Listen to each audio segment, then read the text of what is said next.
All right. Yeah, we're all good. All right. If they switch, the judges. Yes. We only need 3 in this room, so. All good. Okay, calling the case of State of AJ Maloney versus Teddy Ottersbaugh. Councilman Francis. Yes, Your Honor, Francis with mine. Please. Good morning, Your Honor. My name is John Wheat. Today I'm joined by my colleagues, Mr. Nick Kitahara, Good morning, Your Honor. Ms. Hannah Lay, Good morning, Your Honor. and Mr. Cole Alfonso. Good morning. Today we represent the plaintiff in today's proceedings. If you'd like to hear introductions from the defense, we have a couple of pre-trial matters that we intend to update. Got it. That first, please. Good morning, Your Honor. My name is Barrett Taft, and I'm joined at council table with my co-counsel, Mr. Alan Lee, Morning, Your Honor. and Mr. Ogbo. Good morning, Your Honor. In today's matter, we represent the defendant, Teddy Ottersbaugh. Yes, Your Honor. We'd like to invoke Rule 603 and 615, calling for the constructive swearing in and sequestration of all witnesses. All right, let's vote. We'd also like to note for the record that we're stipulating that Teddy Mothersbaugh and the vigilante known as the Serpent are one and the same people. Both sides have agreed to this prior to today's trial. All right, We'd also like to read a stipulation onto the record, stipulation 13, that should be in that binder on the second page of the stipulation.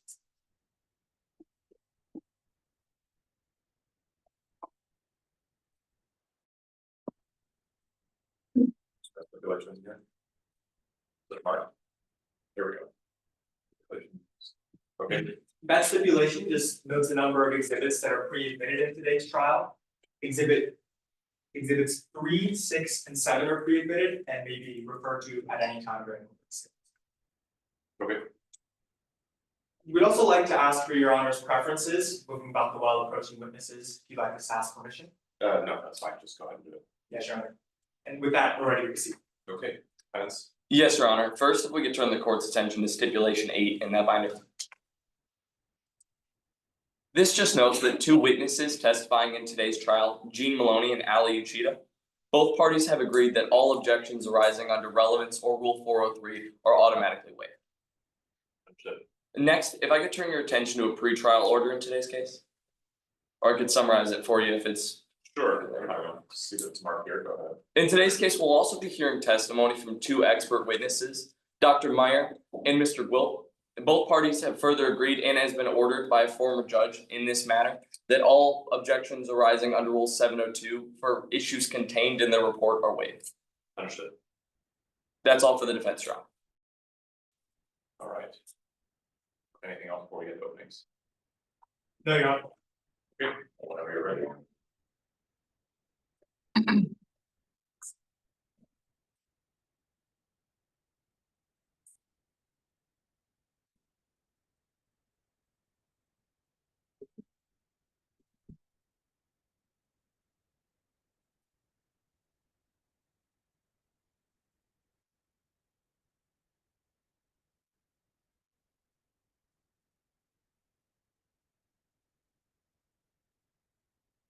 This case is about a violent vigilante. Gene Maloney, 17 years old. His parents passed away a long time ago. But Gene's got his brother, AJ, who dropped out of college to take care of him. Gene loves his big brother. But he hasn't been able to speak to his brother for over a year now. Because you're gonna learn that a year ago, Gene's brother was attacked at his place of work by a violent vigilante. You're gonna learn that vigilante used this hammer to break his ribs, his collarbone, to bring it so hard on top of his head, his brain started bleeding into his skull. You're gonna learn that because of that attack, Gene's brother's on life support. That's why today, we're gonna ask for your support. We're bringing a claim of battery against the person who attacked Gene's brother. that violent vigilante. That means we have the burden to show you, more likely than not, the defendant, that vigilante, attacked Jean's brother on purpose. But today, this case is special because the defendant, they've already admitted, the defendant is that violent vigilante, that they did attack Jean's brother. They're bringing an affirmative defense, saying that that attack was in defense of another person. That means they have to prove that that violence the defendant enacted, it was proportional, and it was in response to an immediate threat. They're not going to be able to do that today because of two witnesses. First, Gene Maloney's going to take the stand, and he's going to show you this attack was no accident. He's going to tell you how the defendant unlawfully interrogated him about his brother weeks before the attack actually happened.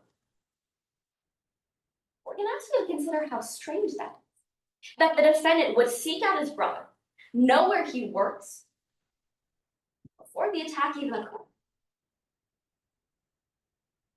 Second, you're going to hear from an expert witness, Dr. Tal Meyer. See, Dr. Meyer, he's so qualified. The court has already agreed to his experience and his expertise. 15 years in the emergency room, published at the top of his field. He's not going to tell you who the attacker is. We already know that. He's going to tell you what the attacker did. See, Dr. Meyer, he was actually at the hospital treating AJ Maloney's injuries. He's going to walk you through the location and the severity of the injuries of two people, AJ Maloney and one of the defendant's witnesses.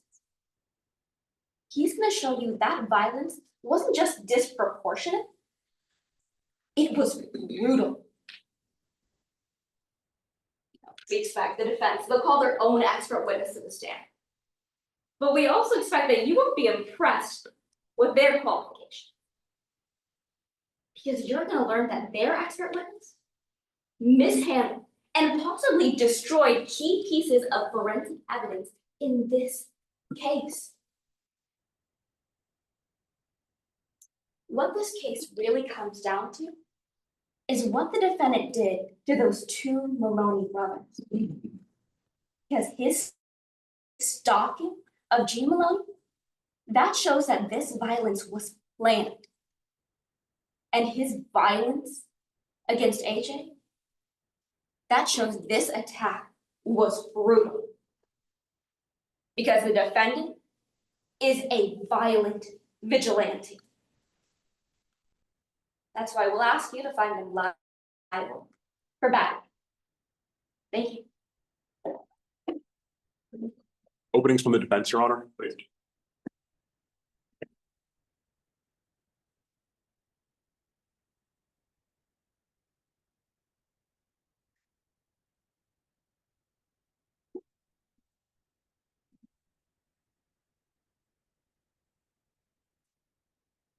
May it please the court. Go ahead. Members of the jury. It's July 20th. It's 2024, and the Hellfire Club is electric. And music is playing in the background. The bass is pounding so loud you can hear it from a block away, and guests are pouring in. But there's one person who's not trying to go into the club. He's waiting for somebody to come out. Members of the jury, that person is Teddy Mothersbaugh. You see, Teddy Mothersbaugh has a partner who's investigating the Hellfire Club. And they're supposed to meet outside at 9 p.m.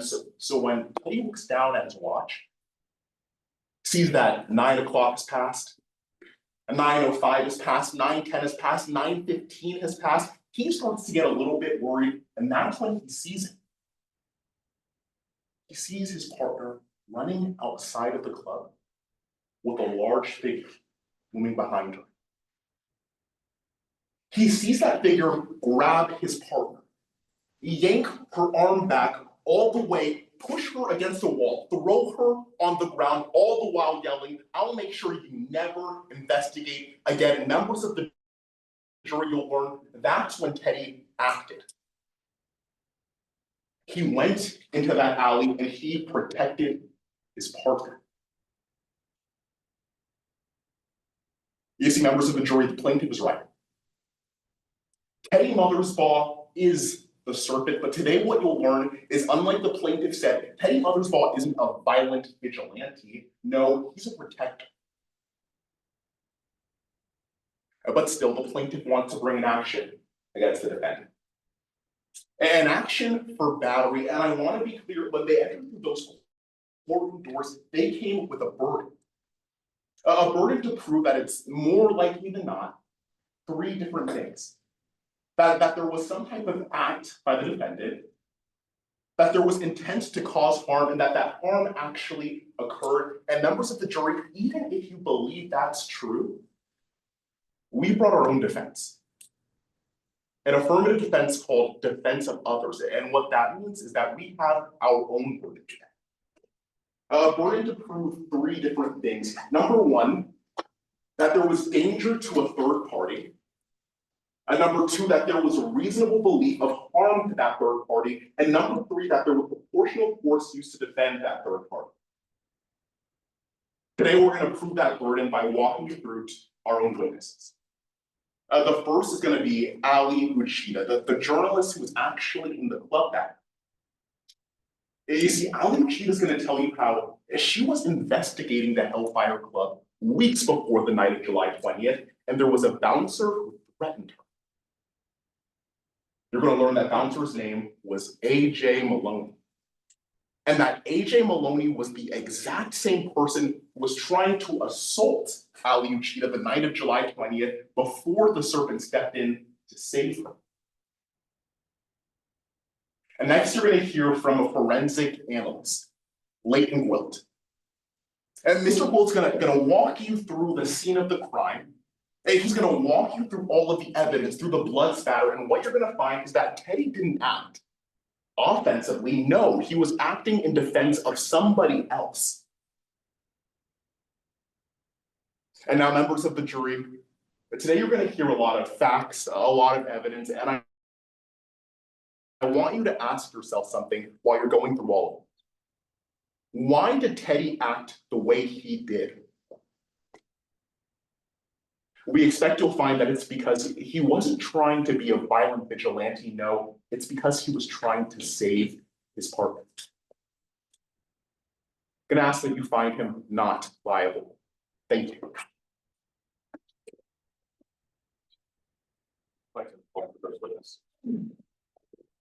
Yes, Your Honor, the plaintiff called Gene Maloney.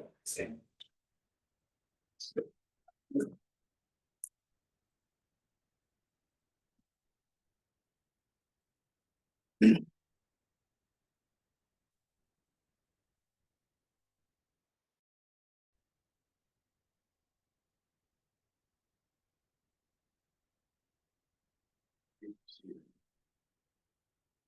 morning. Can you please introduce yourself to the members of the jury? I'm Gene. Gene Maloney. Are you in school, Gene? Yeah, I'm a junior, senior student at St. Hilaire High School. How old are you?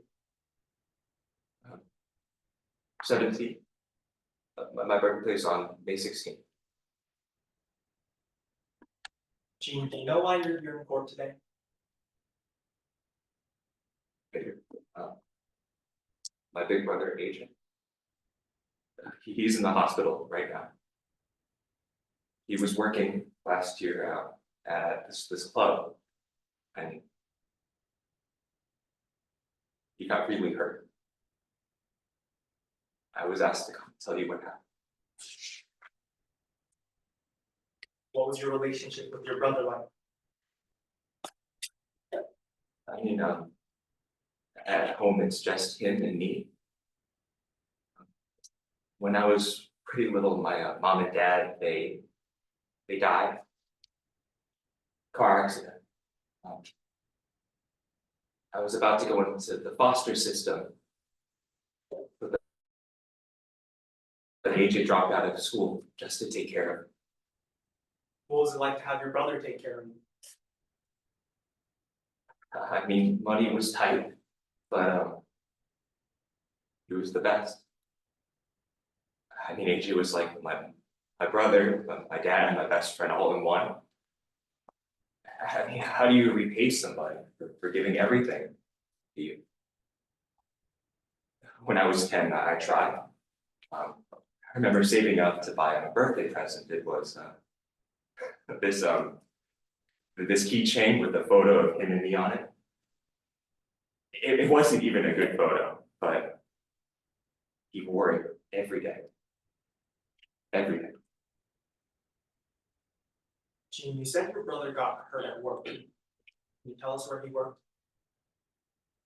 Yeah, it was that club, the Hellfire. I've been down a few times, and to be honest, it's kind of a sketchy place. You know, AJ would tell me, don't go down there, don't talk to anyone there, but some people came to talk to me. Came to talk to you. The servant. He's this vigilante, wears green, he fights crime, I guess, but one night he ambushed me. He got me in the middle of the night and started asking me about AJ and what he was doing and where he worked. What did the serpent say to you? He said, tell me about your brother. Or else. Do you know who the serpent is? I think so. I've never seen him without his mask, but a little while later, I talked to somebody named Teddy Mothersbaugh. And while I was talking, I realized that Teddy and the serpent, they had the same build, the same height, and their voices were exactly the same. I was talking and it just clicked. When did the first serpent first come to you? July 4th. So 2 weeks before it happened. I want to talk about what happened on July 20th. And I know this must be hard, so let me know if you know, okay? What happened that day? I was working at my part-time job. It's a store that Mr. Nikkei runs, but I got a call. And I thought it was a spam number, so I didn't pick up. They kept calling and calling and calling. And around 8 p.m. I picked up. And sounded scary. What did he say? The guy said that AJ was at the club and he had gotten really hurt. And as soon as I heard that, I knew Mr. Nikkei was going to be mad, but I didn't even close up shop. I ran all the way to the club. What did you see when you got to the club? There were police and the crowd, and I was looking for AJ, but I couldn't find him. One of his coworkers found me, and we drove to the hospital. What did you see when you got to the hospital? We went to the ER. I was looking for AJ, and I didn't see him in the main area, so I sat in the waiting room. And I waited. And I waited, and I had no idea where he was, and I waited for 2 hours for someone just to tell me how he was doing. Then a doctor came up to me. What did the doctor say? He said AJ was out of surgery, and I could go see him if I wanted to. He led me to the ICU, and at first I thought we had the wrong room. Because I didn't know why AJ would use so many tubes and wires. I didn't know who I was looking at. Who was it? I mean, I didn't know at first that their face was covered in bandages. When the doctor took them off, it's not like I recognized him any better. His face, it was black and blue, and I didn't know where his eyes were. But and the doctor brought up this tray with this stuff.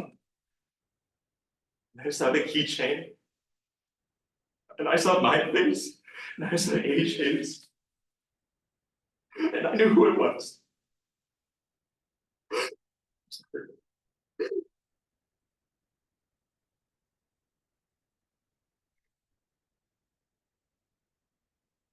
Can you tell us about AJ's current condition?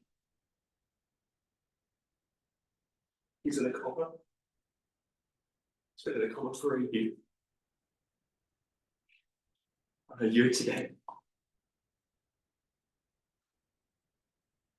Thank you, Gene. That's all. No further questions, Your Honor. Cross-examination. Yes, sir.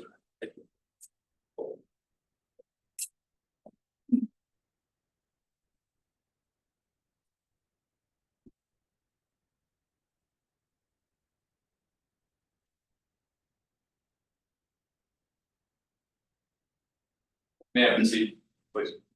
Good morning, Mr. Malone. Hi. My name is Veritek, and I'm gonna be asking you some questions on behalf of the defense. Does that make sense? Yeah, I get it. Sir, I'd like to start where you and I can agree. Because you could tell the members of the jury you weren't actually present for the altercation on July 20th, right? No, I got the call that AJ had been beat, that it was the serpent, and then that's when I ran down. So sir, that was a yes, you didn't actually see any of the altercation yet? That's right. You can't tell us who threw the first punch? No, You can't tell us if your brother, AJ Maloney, was actually the aggressor, can you? no, sir, I mean, I don't know what happened, I don't know why he had to be beat until his brain was bleeding, but that's true, I wasn't there. Sir, you can't tell the members of this jury if Teddy Mothersbaugh was defending someone your brother was attacking, right? I don't know, sir. I don't know why he was beat so badly. Well, I'd like to explore why AJ Maloney could have been the aggressor. Because, sir, you're aware your brother, they work for someone named Emerson Rajan, right? I do, Mr. Rajan, he's an older gentleman, he owns the club. He owns the Hellfire Lounge, right? Yes, The place your brother told you was so dangerous you should never go down there alone, right? that's right. See, your brother actually seemed a bit scared himself when talking about his boss, Mr. Rajan, right? He was, I mean, again, the Hellfire seemed like a sketchy place to me, and AJ was just doing it because he needed to earn money for us. That's right. Sir, he told you all working for Mr. Rajan, he wasn't exactly working the type of job that you left on 2 feet, right? That's what he said. That's right. He told you no matter what, always remember to never cross Mr. Rajan, right? Well, of course, I mean, I wouldn't want to cross anyone. So, sir, you can't tell the members of the jury what your brother would have done to avoid crossing his boss, right? No, sir, I mean, I knew AJ worked with some shady people, but I just don't get why he was beating up so much. Sir, bringing you back to my question. You can't tell the members of this jury what your brother would have done to avoid crossing his boss, right? I'm not sure. That's true. So, sir, I'd like to explore if Mr. Rajan could have had a reason to want Miss Yoshida harmed. Because, sir, when you were approached at your apartment, that was actually by Teddy Mothersbaugh and the apartment, right? That's right. I didn't talk about that, but the day after the serpent came up to me, Teddy Mothersbaugh and Ali Uchida, they started coming to my house, going through my trash, following me around. That's right. So when Miss Yoshida came to your door, she was actually asking a lot of questions about Mr. Rajan's club, right? About the club, about aging. So you know Miss Yoshida is an investigative journalist, right? I think so. Yes. You know that she was doing a story on Mr. Rajan's club, right? She was, that's right.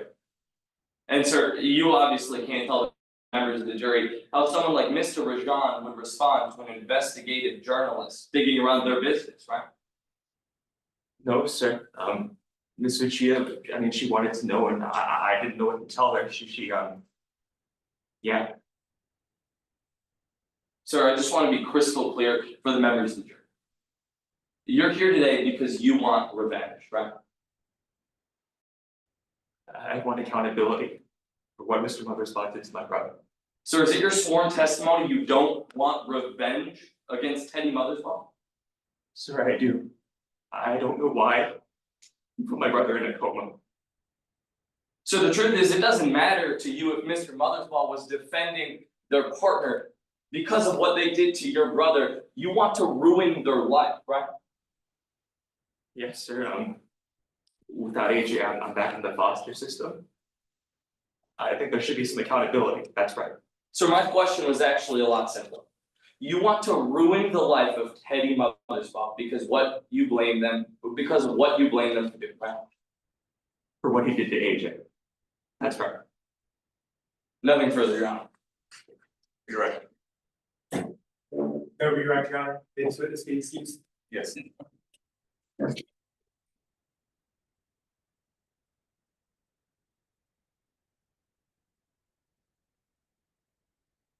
Our next witness. Yes, Your Honor. Defense calls Ali Uchida.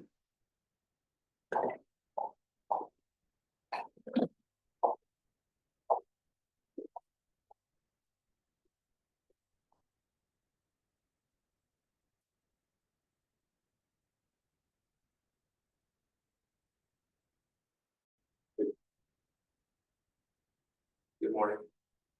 Could you introduce yourself to the members of the jury? Sure. Good morning, my name is Ali Uchida.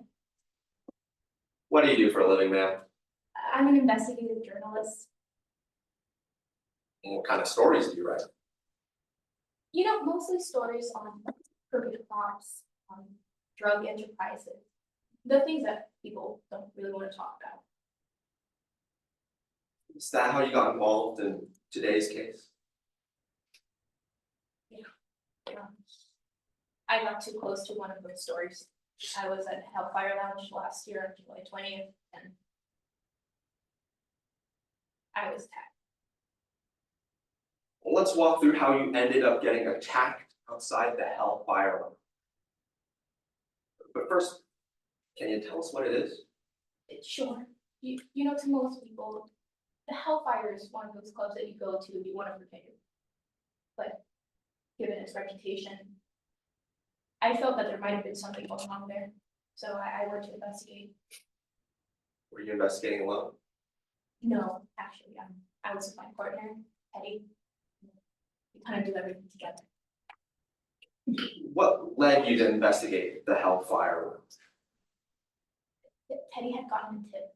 You know, someone had said that there might have been some product moving through Hellfire, and you know, given what I knew about the lunch prior to that, I went to check it out. You ever go inside? Yes, I went twice. First time was July 9th. Second time was July 20th. Let's take those two times one by one, starting with July 9th. How'd that start?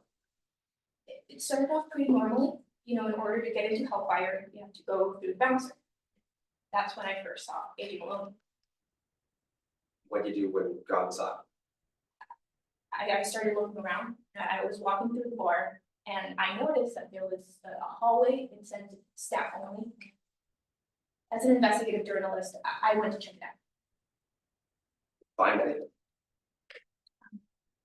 I saw Emerson Rajan, the owner of the Hellfire Club. You able to hear anything he said? He was talking about some kind of shipment, but I couldn't stay longer. Out of nowhere, I saw the door behind me open and there was AJ just staring.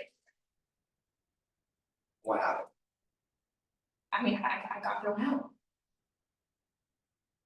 Did Mr. Maloney ever say anything to you about coming back to the club? He did.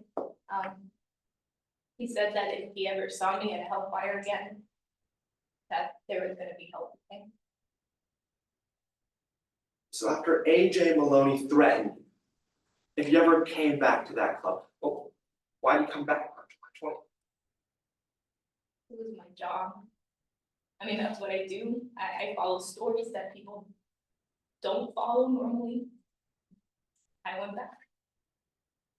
Was AJ Maloney the bouncer the second time you went back? No, this was someone else, and so I was able to get. You get caught again? Yeah, I went back to the hallway that I was in before, and I pulled out my phone and was taking pictures. My flash was on, and when I turned around, there was AJ again. What do you do this time? Started chasing me out of the club, and I just started running. I ran as fast as I could. I needed to get out of it. Did Mr. Maloney ever catch up to you? He did. We got to the alley, and I thought it was gonna be okay. I thought I was gonna be safe, and so I picked up my phone. I was gonna call him. He grabbed it from my hands, and he just threw it on the ground. Did you do anything else? He threw me on the floor, and I felt my teeth hit the ground. And I was trying to crawl away, but he was on top of me, and I couldn't get up. While you were on the ground, trying to crawl away, did Mr. Maloney stop attacking you? No. He pushed me against the wall, and I felt my head hit it, and I fell back to the ground.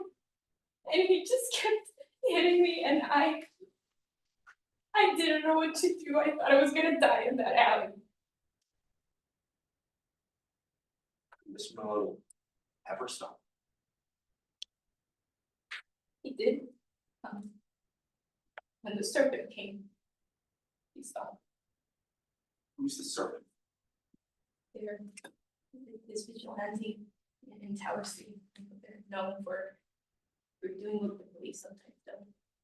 And well, they saved him that day. How did they save your life? After I was on the floor, the serpent intervened and AJ. He got off me. I want to see if the serpent was a violent vigilante or just trying to protect. Man, did you do anything to physically aggravate AJ Maloney? I was on the floor. I couldn't tell AJ. He swung first. What did Mr. Maloney do when the serpent was there? He went at him with a punch. What happened next? I blacked out, and the next time that I woke up, I was What happened? Eddie was there. He was holding my hand. And when I saw him sitting next to me, I knew that it was gonna be. Thank you, guys. Nothing but. Proximity. Yes, Your Honor.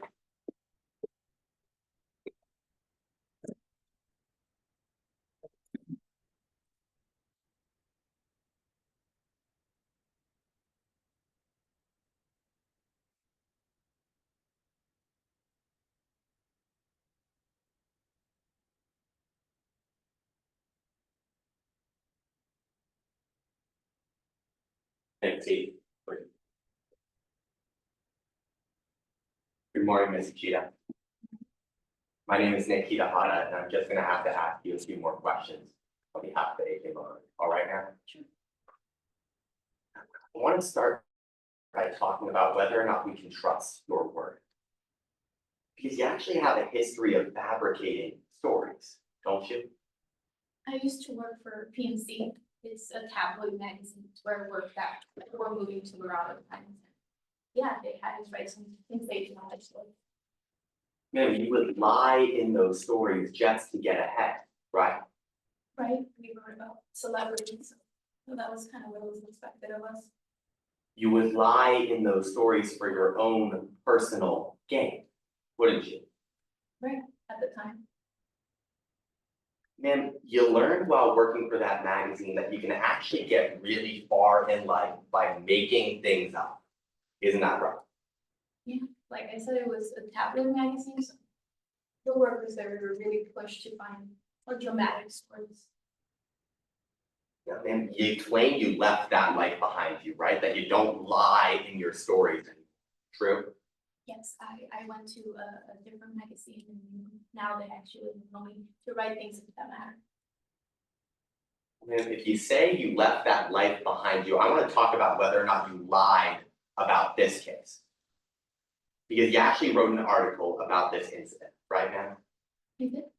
If you go in that binder and turn to exhibit 6, it should be there.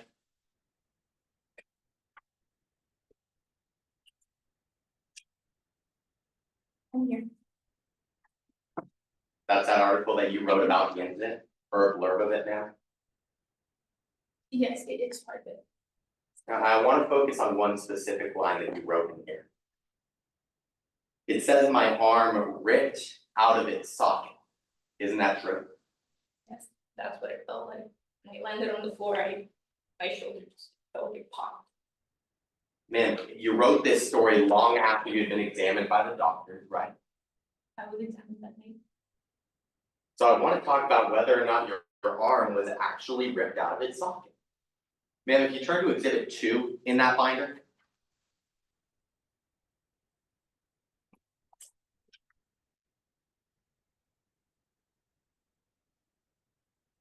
This is your medical record from that night, man?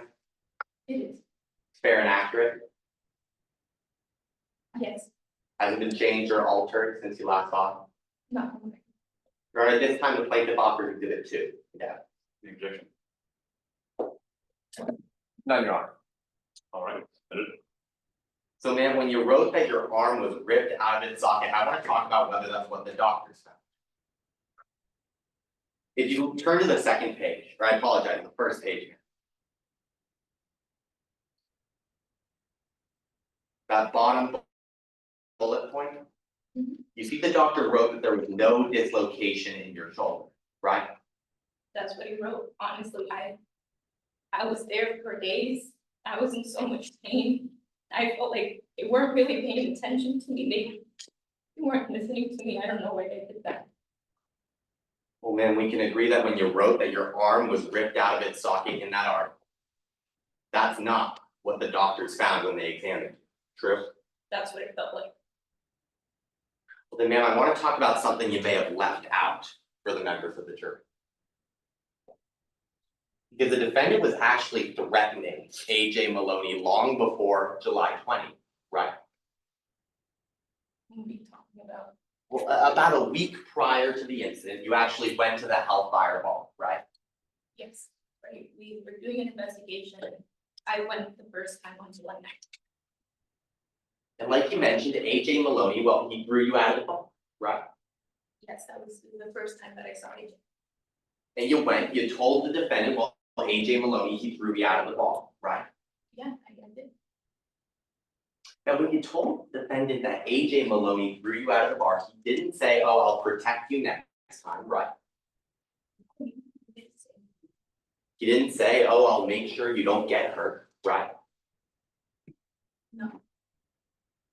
Man, when you told the defendant what AJ Maloney did, he said if he ever put hands on you again, he would kill him. Isn't that right? He said that. Thank you for your time, ma'am. No further questions, Your Honor. Redirect. Yes, Your Honor.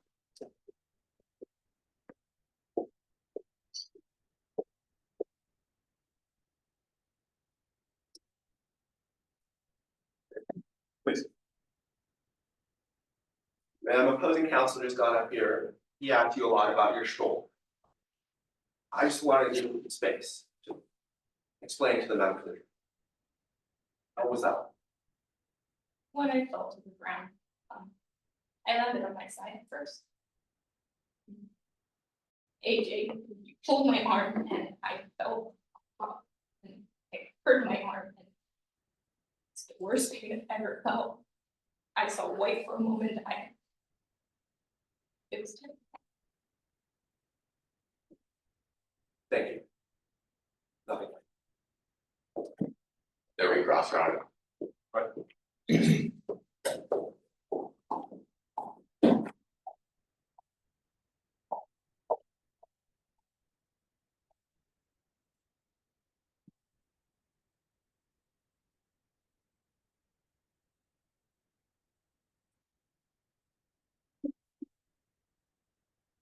Real quick, before we proceed, I just want to make sure all the judges are able to fully fill out this page and move on to the next one. If you guys could let me know when you've all done that, then we'll be ready to keep going. Thanks, guys.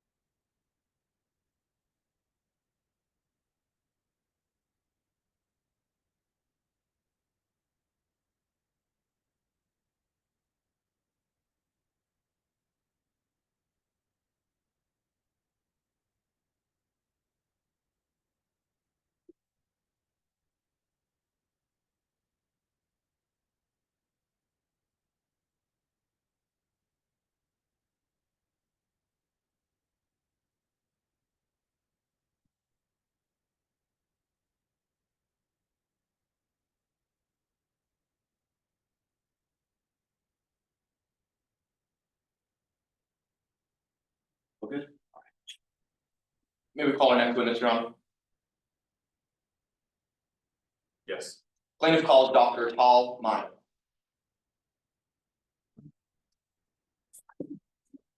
Your Honor, just to note, exhibit 7, this hammer has already been entered into evidence.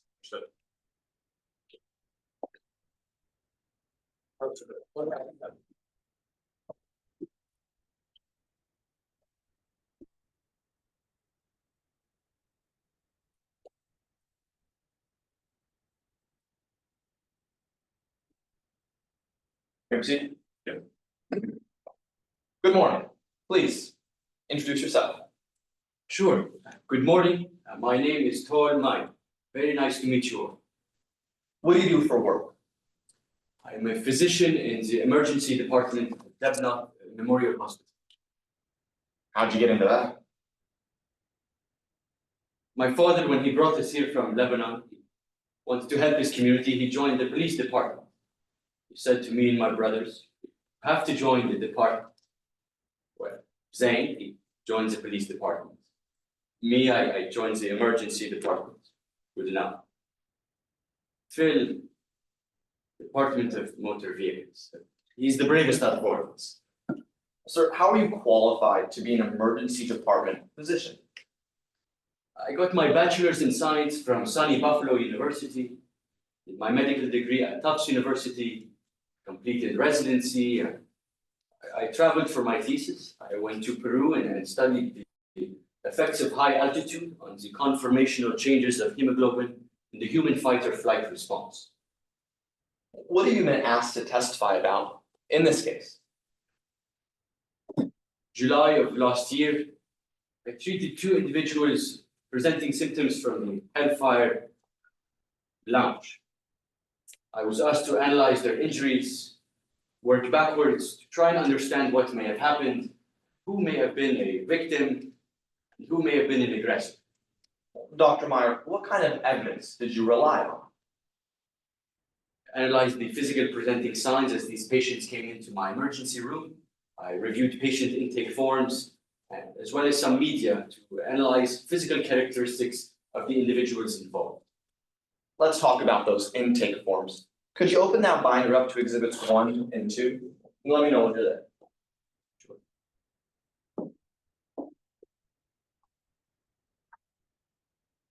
All right, I'm with you. What are we looking at? These are the patient intake forms of the two patients that I treated. Ali Uchida, AJ Malone. Does Mr. Maloney's intake form look fair and accurate? It does, yes. Has it been changed or altered? No, sir. Plaintiff offers one, noting for the record that two is already been entered that request. No objection, Your Honor. Now, sir, when you were looking at all these documents, did you have a specific method in mind? Yes, well, everybody that comes into the emergency department, I'm the attending physician. I do an initial assessment and then I analyze their injuries to see where they must be delegated. For example, with Ali Uchida, I did my 1-minute assessment, realized their injuries were fairly minor, dedicated to another physician, and then I came back and wrote this report afterwards. Well, with that in mind, let's take those two reports one at a time, starting with Ms. Uchida, that journalist. All right. Sir, what does that intake report describe about Ms. Uchida's injuries? Ms. Uchida, she came into the emergency room presenting with minor contusions on her cheek and jaw, some bruising to the abdomen, and minor head trauma. These injuries are not typically things we can treat in the emergency department, so I quickly delegated her. Sir, you haven't been with us in trial this entire time, true? No, sir. If Ms. Uchida came and testified that she dislocated her arm, would that be consistent with that report and with what you saw? No, it's noted here specifically that there was no dislocation of the shoulder.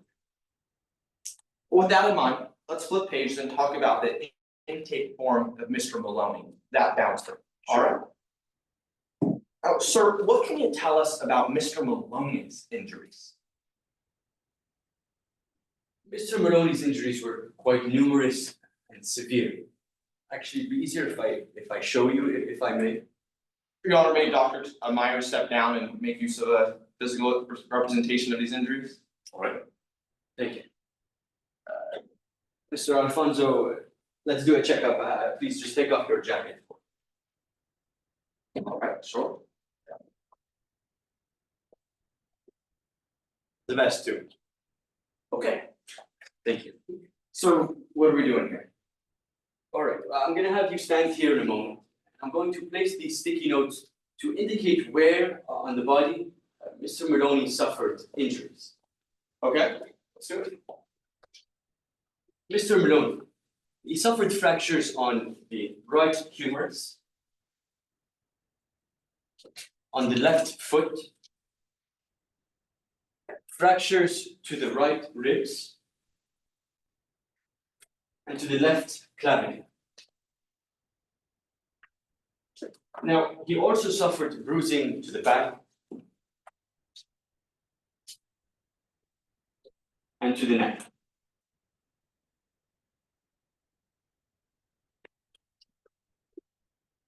Sir, were these the only injuries that Mr. Maloney had that night? Mr. Maloney's most critical injury. He suffered a major trauma to the head, causing an intracranial hemorrhage.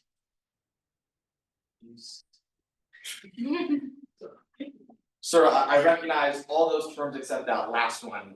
What is an intracranial hemorrhage? Yes, sorry. So if you have a bleed, for example, on your arm, you get a cut, right? The blood, it has somewhere to go, you bleed on your arm, you put a bandage, you get a boo-boo, no big deal, you wait, no problem. With an intracranial hemorrhage, this is bleeding inside of the skull. The blood, it doesn't have anywhere to go, the pressure, it builds up, the cells, they start to die, but when your brain is the control center of the rest of your body, the body quickly shuts down. This is what happened to Mr. Maloney. Sir, all of these injuries to Mr. Maloney, can you tell us the order? Which one happened first? I can't, actually. Why can't you? Well, either one of two things happened, right?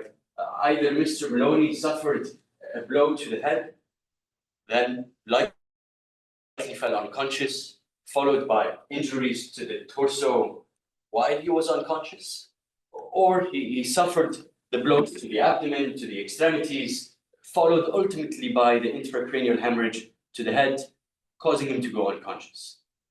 We can't really know. Sir, if you can't tell us the order of these injuries, what can you tell us about the severity of them? These types of injuries, with the severity of intracranial hemorrhage, our skulls are very hard and strong.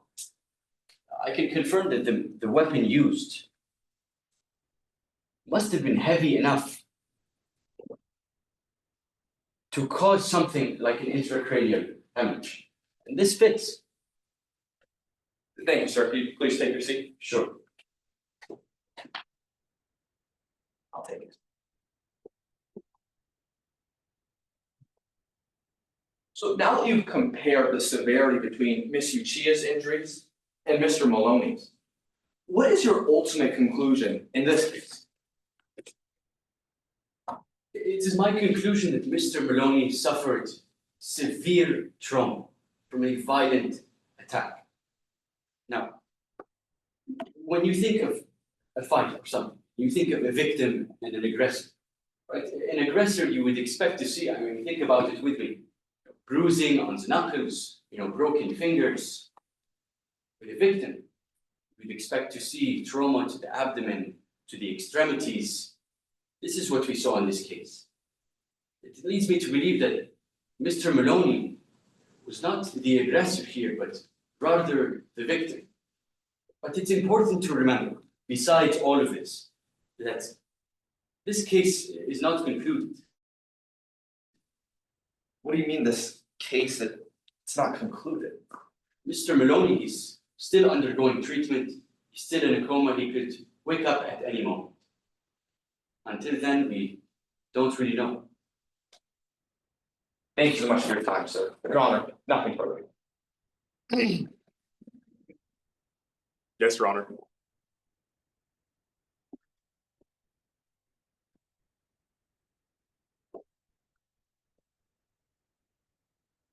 Dr. Meyer, how do you feel about vigilantes?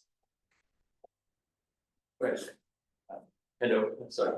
When you work as an ER doctor, you see a lot of that aftermath of vigilantes. So I'm not a fan at all. Sir, you're not just not a fan. You hate them, don't you? Of course, some people are maybe trained vigilantes, others not. You get one vigilante, then you get copycats, and some people know what they're doing, others not. People get hurt, and I have to deal with it. Yes, sir, you're just not a fan of vigilantes. You think they're monsters, don't you? I receive a lot of their victims in my department, yes. Yes, sir, that's why before coming to court today, you took a vow to never help a vigilante, didn't you? Help with what? Sir, you said you never help vigilantes, isn't that the vow you took? What, help to rob a bank? No, if they came to my emergency department with injuries, it's not a matter of a question. Of course I would help them. Yes, sir, you took an oath to try to knock vigilantes down, isn't that right?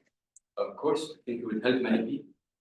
Yes, sir, let's talk about some things you mentioned on direct examination. You told members of the jury that the wounds on AJ Maloney were consistent with defensive wounds, right? That's right. Sir, but you would agree with me, delineating between defensive wounds, it's not an exact science.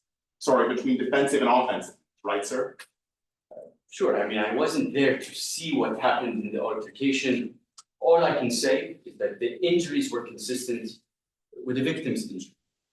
Yes, sir, the reason it's difficult to distinguish between defensive wounds and offensive wounds is because there are some wounds that are similar for both the aggressor and the victim. They can be, that's absolutely correct. And then, sir, I want to talk a little bit about where your findings fall short, okay?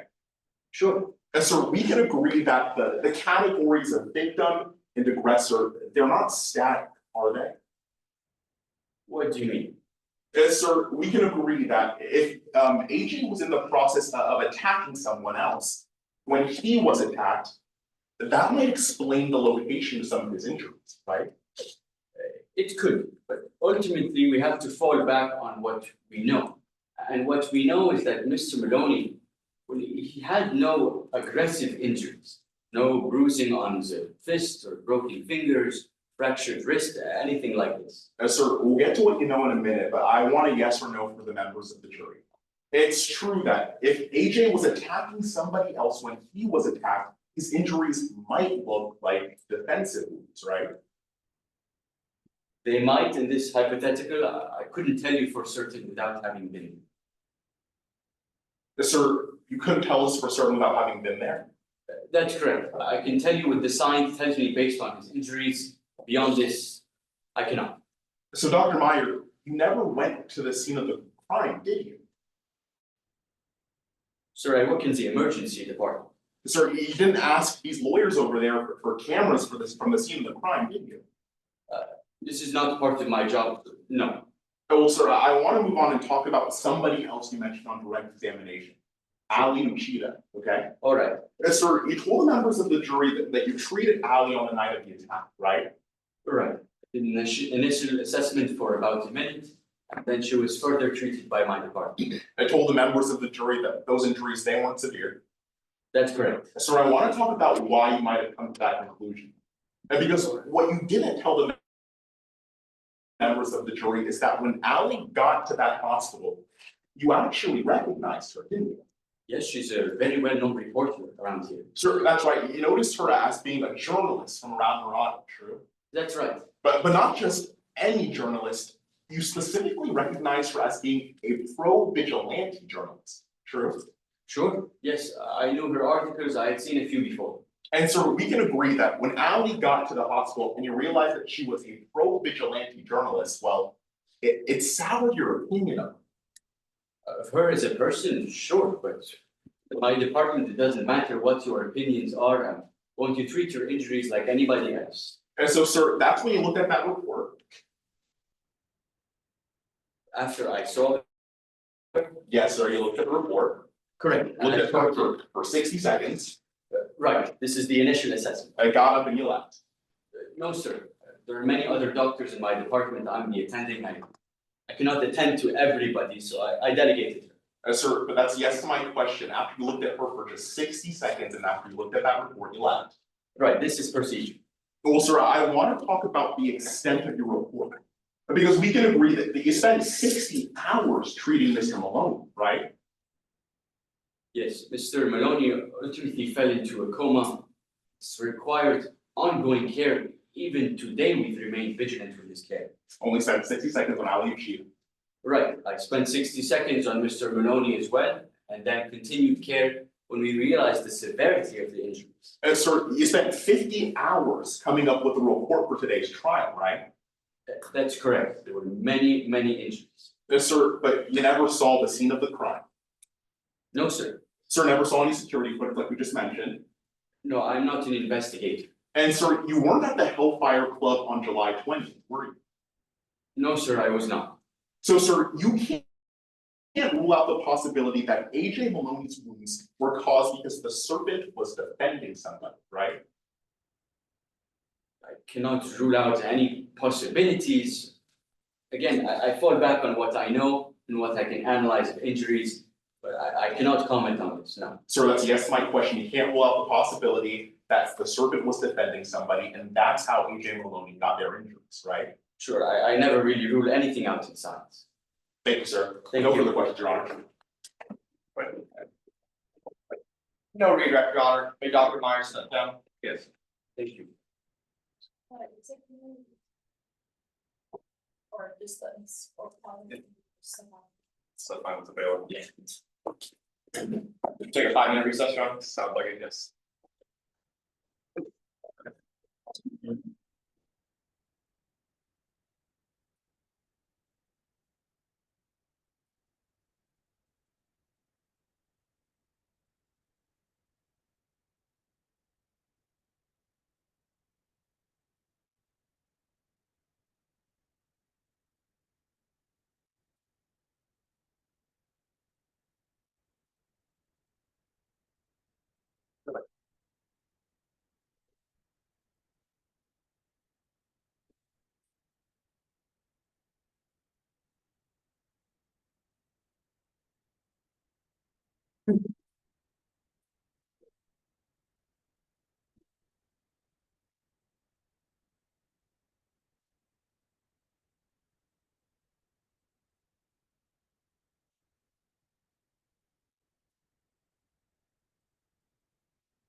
Right, are we ready to resume? Yes, Your Honor, the defense is back and ready to proceed. Yeah, Sean, I'm ready to go. Okay. Thanks, yes, Your Honor. This time the defense calls Lane Wilkinson. May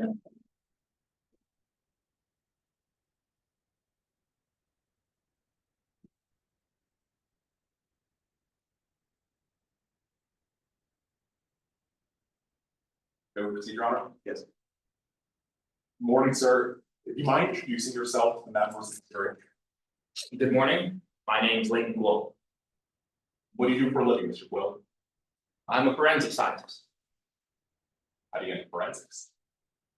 Dad was a cop, so growing up, I was really fascinated with the work he did, but I've always been terrible with guns, so after I forgot how to turn off the safety to a gun for the 12th time, I realized unfortunately it wasn't for me. So I took a little bit of a different path, something a bit more tangential, and got into forensics instead. Mr. Wilk, how are you involved with today's case? I was hired by the defendant in this case, Teddy Mothersbaugh. Mr. Mothersbaugh, he wanted me to investigate the fight that broke outside the Hellfire Lounge on July 20th between AJ Maloney and the Serpent. Specifically, he wanted me to identify who might have been the person who started that fight. So I want to talk a little bit about your experience. Now, how long have you been in forensic science? I've been in forensics for about 25 years now. I started as a CSI with the Tower City Police Department, worked there for about 20 years. And then 4 years ago, I decided I'm gonna jump ship and move towards consulting. So now I consult with the police, different businesses, civil practitioners, of course, on a wide variety of different types of cases. What did you study? I got my master's in forensic science at the University of Florida. And then before that, I got my bachelor's in chemistry from Tufts University. And sir, do you have a kind of method you use to analyze these cases? I do. I do what's called the CAD method. It stands for collect, analyze, and determine. It's the standard. Did you apply that method reliably in today's case? Yes, sir, I do. And then, sir, I want to talk about what you might have found in this case. How do you normally begin your investigation? I typically start with collecting forensic samples. In this case, I was allowed to visit the scene of the altercation one day after it happened, and I began investigating, trying to find anything that might be relevant for this. What do you find? I found a couple of different forensic samples that I could have possibly tested. This included some hair samples, skin cells, of course, the most important, blood. And Mr. Will, what do you do once you collect samples from the scene? Well, it really depends on what the question we're trying to answer is. So in this case, the primary question was who was the aggressor of the attack? So what I did was I conducted a blood analysis. What's blood stain analysis? So blood analysis or blood stain analysis, it's a form of method that we use to analyze the type of tracking in the blood. We're particularly looking for 3 different types of things. The first thing is the shape of the blood. The second is the patterning. And that last thing that we're looking for is the size and how big or how small that pattern is. What do you find in this case? I found a couple of particular things that were of quite of interest to me in terms of the blood samples. First, there was a gapping in AJ Maloney's blood splatter sample. After that, we found some directionality that was suggestive of the attack. And finally, some blood splatters on AJ Maloney's sleeves. Those 3 things in particular were quite interesting. Sir, that's a lot to handle. Let's walk through those one by one, starting with the gap. What do you mean there was gapping in the blood pattern? Well, it actually might be a little easier to show you if that's okay. Your Honor, can the witness step down and show the members of the jury? Yes. And Mr. Lee, I might need your help as well. Grab those sticky notes I gave you. Yeah. Thank you. Okay, so gapping. Gapping is a type of blood splatter sample that you can look at any kind of alteration or crime scene. What it does is it reveals certain people or objects that might have been present at the altercation, but later removed. So the way we see this is what I'll show you right here. Mr. Varma, can you get across this wall right here, just right in front of it? Yeah. And don't worry about taking out any clothes. I promise I won't get this time to you. Thank you. Let's say Mr. Varma here, he's our victim for this case. And Mr. Lee, while he's typically a very nice and loving person, he's gonna be our aggressor. Mr. Lee, come right in front of us. Now, when Mr. Lee starts attacking Mr. Varma, just shadow box, don't really hit him. We're gonna see certain patterns start to emerge, and blood samples are gonna start swallowing. What you're gonna start getting is something like this.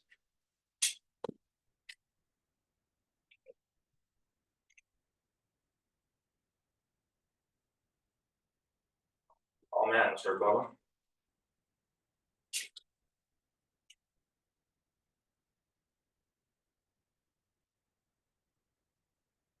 All right, Mr. Varma, move to the side. Right here, you see that there's been an object that was involved at the altercation. And usually that you have more blood samples and it gets more specific, you can kind of tell what that object is. In this case, it was actually Mr. Varma's blood. We'd be able to tell that there was a person. That's what gapping is. All right, so this is me. What kind of gapping did you find with AJ Maloney's blood? Of course, so with AJ Maloney, we found gapping of a body. This body, I collected the measurements, looked at the data, and it fit perfectly with that of a person named Ali Uchida, an investigator, a journalist. All right, sir, you can return to your seat. Sir, what could that tell us about the events of the fight? Sure. So what that tells us is that when Mr. Maloney's blood first started to splatter, that was when Ali Uchida was already on the ground. It would suggest that if there was an altercation, the serpent would have attacked Mr. Maloney after Ali Uchida was already knocked and on the floor. All right, sir, so that's gapping. Do you remember mentioning directionality? What's directionality? Of course, directionality, that's how concentrated our blood is. So think of it like this. If you're a victim and you're getting attacked, you're not moving much. You're forced into one place. So the blood that we're going to see is going to be puddled and concentrated in one area. However, if you're moving around, if you're swinging punches, if you're attacking, and then you start bleeding, there won't be concentrated blood. It's going to be splattered around the altercations. That's what we saw in Mr. Maloney's case. His blood wasn't concentrated. It was scattered around him, suggesting that he was moving potentially in an offensive position when the altercation happened. Sir, what could that mean for this case? It could mean that in this case, he was the aggressor. He wasn't in a position to be a victim, rather he was moving around instead. Sir, finally, you mentioned blood stains on Maloney's arm. What did that tell you for your investigation? The blood stains on AJ Maloney's arm, that would suggest that when he was attacked, it was coming from a punch that he might have been throwing or defending. That kind of blood staining and that patterning, it's not typical for victims. The victims tend to be boxed in, their arms aren't up. That patterning suggests that Mr. Maloney was throwing punches. Mr. Quill, what's your final conclusion for today's case? Given that I was able to go to the actual altercation scene and see the sampling of blood, how it was pattered across the scene, I was able to reconstruct what might have possibly happened that night between the serpent and AJ Maloney. And based off Mr. Maloney's blood, what we know is that he was indeed a part of the altercation, perhaps as the aggressor, attacking Ali Uchida before the serpent stepped in and stopped. Thank you, Mr. Quill. No further questions at this time. Mr. Alfonso, you want me to keep up these sticky notes? You're okay with that? Please. All right.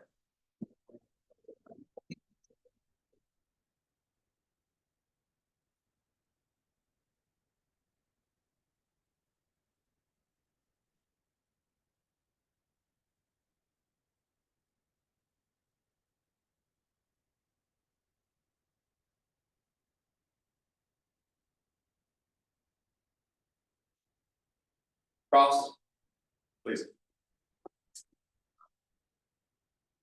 good afternoon. Good afternoon. Can you give this jury your definition of the word proportional? Sure. Proportionality can be interpreted in different ways in altercations. The first way is the actual fight itself. You can have someone who is attacking you, a one punch equals another punch back. That's the first type of definition. The second one, which is more relevant to this case, is the actual threat of proportionality. If I'm threatening to say shoot you, kill you, inflict some kind of harm that would incapacitate you, then the response might be equivalent to the threat, but not necessarily the actual action if he were to stop me beforehand. That's the second type of proportionality. Okay, so the first one is like tit for tat, a punch to a punch. And the second one is if I give someone a threat to kill them, then there's something a little more can happen. That's what you're kind of saying? Sure, it doesn't necessarily have to be a specific threat to kill them, but if there's a threat to incapacitate or do more bodily harm, everyone's in their right to defend themselves, and so they might stop in and try to incapacitate before they inflict that harm. You see this gentleman right to my right? Sure. If this gentleman punches me across the face, is it proportional for me to take a and break 6 of his ribs? Objection, Your Honor, at this time to more misleading than it is probative. May I be heard? Yeah. Your Honor, what opposing counsel is trying to do is draw some type of similarity between what he's describing with random five I don't know his name. But he's trying to draw some line of similarity between this instance and what happened in the alley on July 20th. Your Honor, we don't believe that there are substantial similarities between what he's describing and what happened in that alley. So for him to ask this expert that question, Your Honor, it's substantially more misleading than it is probative for the members of the jury. Your Honor, in order for evidence to be stood in the court, there has to be substantially more misleading. Not talking about guns or swords, I'm talking about what happened in this case. About someone getting, whether or not there's a threat to be made or a hypothetical punch to be had, whether it is proportional for someone to take a hammer and break 6 ribs. That is, we've already entered into evidence the 2 medical reports that Dr. Meyer talked about. That is what happened in this case. It's merely an example. I'm moving on. It is not substantially more misleading to the jury. This is what happened. Response, Your Honor? Sure. We understand that there's a high threshold to get to that substantially more misleading standard, but we believe opposing counsel has reached it. They're trying to bring similarity between this instance and what happened in that alley. Your Honor, there is no substantial similarity. So for him to ask this expert that question, that is certainly substantially more misleading for the members of the jury to hear than it is probative. Lasser. I don't think that's necessary. I'm gonna overrule the objection. If the jury thinks he's being hyperbolic, they can punish him for it when they render a verdict, but I don't think it should be excluded. Yes, Your Honor. So, sir, asking you my question again. If this gentleman punches me in the face, I get a bruise. Is it proportional for me to take a hammer and break 6 of his ribs? Yes or no? To be honest, I'm a little confused by the question, counselor, because that's not how altercations work. It's never just a one blow traded for the other. Now, in this hypothetical, if that was the altercation itself, then obviously no. If it was one punch followed by a hammer attack, definitely not proportional. But altercations rarely work that way. People get into tussles, words are exchanged. So depending on the specifics of the threats being thrown around and what was happening, it also might not. So you're saying if this gentleman says, I'm gonna kill you, then it's proportional for me to break 6 of his ribs? Sure, if he was coming at you, started swinging and grabbed something, said that he had something on him, it could potentially be proportional. So let's talk this case. Sir, you know Miss Uchida had a bruise on her cheek, a bruise on her stomach, a scratch on her hip, and a sprained shoulder. True? That's right. I was able to look at her medical form after when I was reviewing and preparing for this case. That's what the doctor said. Mr. Maloney, 6 broken ribs, internal bleeding, blunt force trauma, and an intracranial hemorrhage. That's what he had.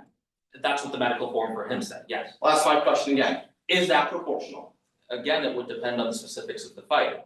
If Mr. Maloney was attacking Ms. Uchida when the serpent came in, and then the serpent was defending Ms. Uchida, things could look different. It's hard to say without hearing from the people who were actually involved in that altercation. So you said it's hard to say from hearing from the people involved in the altercation. Ever talk to Ms. Uchida? Not specific. No. So you never talked to Ms. Uchida and asked her what happened? No, sir. I specifically focused on the blood splatter analysis of the altercation between the serpent and AJ Malone. So I'm not talking about those sticky notes. We'll get there in a second. I'm asking about, is that proportional?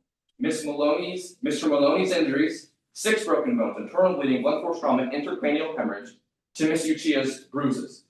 Is it proportional? Yes or no? It's hard to say, but in terms of who was inflicted with more pain and obviously suffering, we're definitely Mr. Malone. Let's make it easier to say. You know this is the weapon used to beat Mr. Malone. That's right. This weapon was never used to beat Ms. Uchida. And not that anything that the medical report suggests. Maybe it was attempted to be used, but at the end of the day, it never was. Are you telling us this hammer was being attempted to use against Ms. Uchida? Maybe, we don't know, but based off the medical record, it wasn't. You spent 50 hours on this case. That's right. You found no evidence this hammer was threatened to use to Ms. Uchida. That's right, sir, because I didn't focus on the threats being made. I focused on the blood around. So you decided not to focus on those threats. I was hired to focus on the blood and the forensics. So bringing it all the way back, Ms. Uchida you have no evidence Ms. Uchida was threatened against this hammer, but you know this hammer was used against Mr. Malone. That's right. I'm not sure what, if at all, Ms. Uchida was threatened, but based on the medical reports, she wasn't attacked by the hammer, Mr. Malone.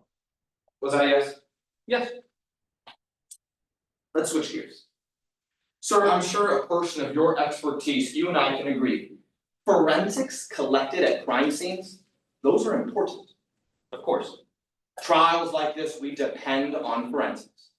that's right. July 21st, the day after Mr. Maloney's beating, you found fresh blood, true? I did. You told us how important blood is in this case. Yeah. Sir, you lost a blood sample from the scene of that crime. Skin samples. Not talking about skin samples, talking about a blood sample. You lost a blood sample from the scene of that crime.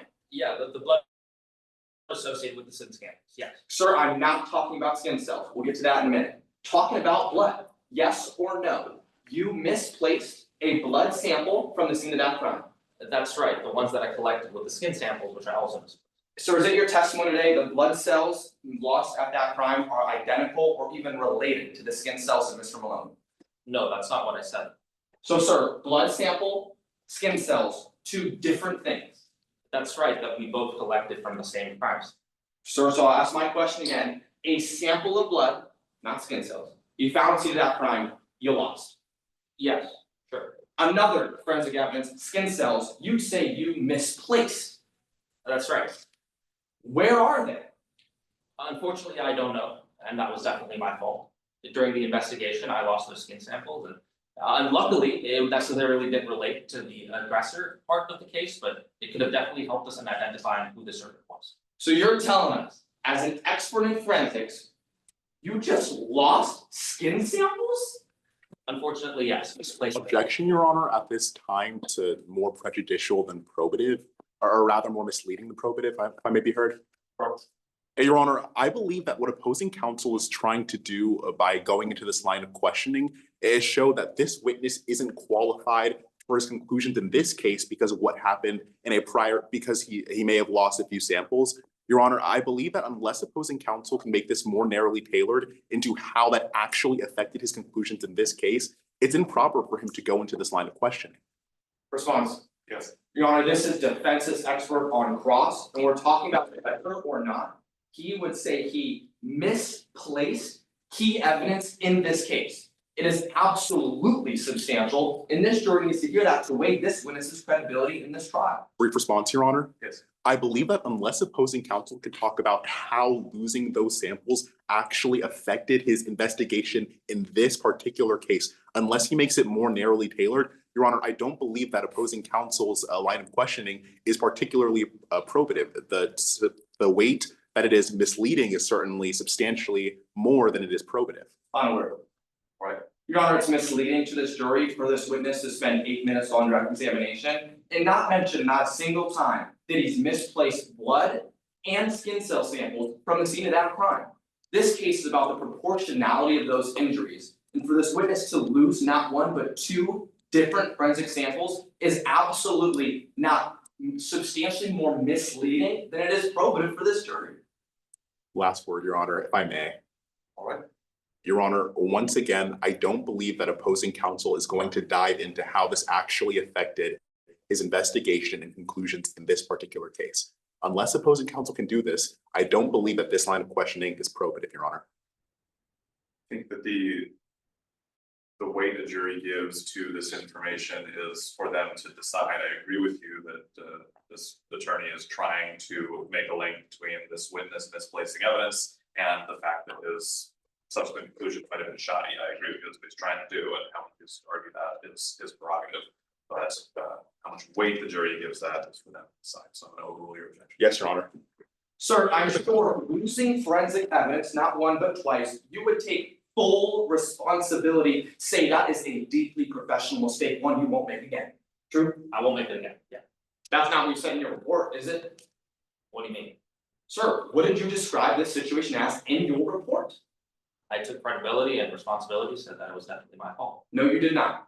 I did. Sir, what you called in your report, you said losing forensic evidence? Bummer. That's not quite true, Counsel. Is it your testimony that you did not call losing that evidence a bummer? After taking responsibility, I said it was a bummer on my part, but I did say it was my responsibility. So that's a Just yes, with the bummer. beg your pardon. So that was a yes to my question. You used the word in your expert report, losing forensic evidence, bummer. Yes or no? My actions were a bummer indeed, yes. Nothing further.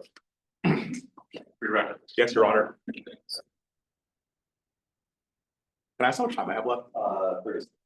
30 seconds. Yeah. 32. I'll be quick. Mr. Wilt, Mr. Alfonso just asked you a couple of questions about what you said in your report as far as your mishandling of evidence. Sir, can you tell us the entire thing that you said in your report? Of course, I immediately took full responsibility, disclosed what had happened, said that my actions were a bummer, but never generalized the idea of losing forensic evidence as being as casual as a bummer. That's all. Sir, do you think that losing those samples had anything to do with your conclusion? No, it didn't. Losing those samples would have only told us who the serpent was, but as far as identifying who the aggressor was and who the victim was, my conclusions weren't about. No further questions. Further, Your Honor, we would have no further questions, but we would object our. Do we have time to object? Untimely objection, Your Honor. Your Honor, hold on a second. We're objecting 403 to that last question asked by opposing counsel, substantially more misleading, if I may be heard. Yes. Your Honor, if you flip to yourself, and I can tell you right here, the exact line in this witness's deposition is, and I quote, "Unfortunately, I somehow misplaced the collected skin cells. I don't know how I did, and it's a bummer that I did."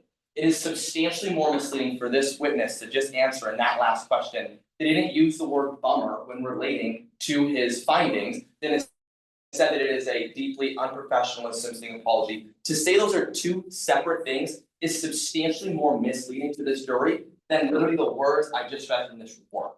To end that examination by saying that is not connected, that in itself is substantially more misleading.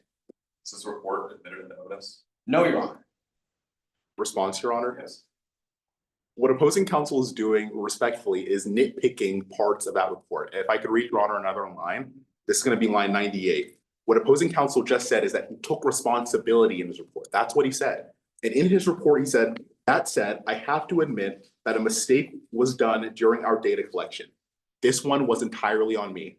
Your Honor, on the stand, what that witness said is that he made a professional mistake. That's the exact same thing that he said in this report. I don't think that the 403 objection stands here because that isn't substantially more prejudicial than it is probative. Submit your rule. I'm going to overrule the objection. I think that, just like earlier, he can state, he can state things about his investigation, that you can characterize it how you want to as a zealous advocate for either side, but it shouldn't be excluded, kept away from this jury. So, I'll take zealous. Your Honor, no recall. all right. Thank you. That plaintiff.